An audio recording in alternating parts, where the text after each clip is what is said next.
মন্ত্রীর ছেলে তরুণ ওরফে টিটু এবং লিলিপুটকে পাকড়াও করেছে জ্যাস সান্যাল। তাদের বিরুদ্ধে যাবতীয় প্রমাণ রয়েছে তার হাতে। সেই কারণেই আরও কনফিডেন্ট হয়ে উঠেছে সে। কিন্তু মন্ত্রী তুষারতীর্থ তলাপাত্র ছেলেকে বাঁচানোর জন্য মরিয়া হয়ে উঠেছে। টিটুকে ছেড়ে দেওয়ার জন্য সে বারবার অনুরোধ করতে থাকে জ্যাসের কাছে। শেষ পর্যন্ত কাজ না হওয়ায় আঙুল বাঁকা করে মন্ত্রী মুখার্জি বাড়িতে নাচ প্র্যাকটিস করতে থাকে কাকুন। তাকে নিতে আসে সমরেশ। নিজের কবি এবং সাহিত্যিক বন্ধুদের আলোচনা চক্রে শিশুদের নাচ পরিবেশন করার কথা। সমরেশ চায় তার মেয়ে অনুষ্ঠানে অংশ নিক, কৌশিকী আপত্তি করে না। সে মেয়েকে তৈরি করে দেওয়ার কথা বলে। সমরেশ জানায় বাড়িতে নিয়ে গিয়ে শাড়ি পরিয়ে মেয়েকে সাজাবে সে। জগদ্ধাত্রীও খুশি। এমন সময় ঘরে আসে মেহেন্দি। প্রাণের টুকরো মেয়েকে সমরেশের তত্ত্বাবধানে ছেড়ে দেবে কৌশিকী? বিদ্রূপ করেই প্রশ্ন করে মেহেন্দি। কড়া জবাব দেয় সমরেশ। সে জানায় কাকন শুধু কৌশিকী নয়, তারও মেয়ে, ফলে সে তারও প্রাণের টুকরো। মেয়েকে আই লাভ ইউ বলতে ভোলে না সে। মেহেন্দি অবশ্য থামে না। সে আবারও কটাক্ষ করে সমরেশকে। কৌশিকীর কাছে সে ফিরবে কিনা এ নিয়ে প্রশ্ন করে সমরেশকে।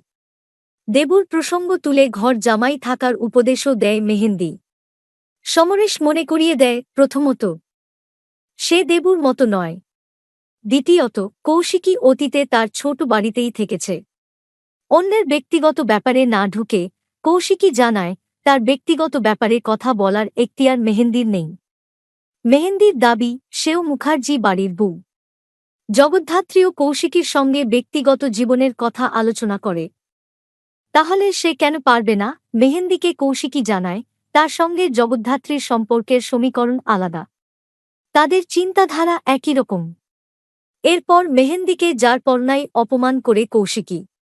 একই বাবার মেয়ে হয়ে তারা কেন এতটা আলাদা প্রশ্ন করে সে। পরক্ষণেই মেহেন্দির মায়ের প্রসঙ্গ টেনে তাকে খোঁচা দেয় কৌশিকী। কাকুনকে নিয়ে বেরিয়ে যায় সমরেশ।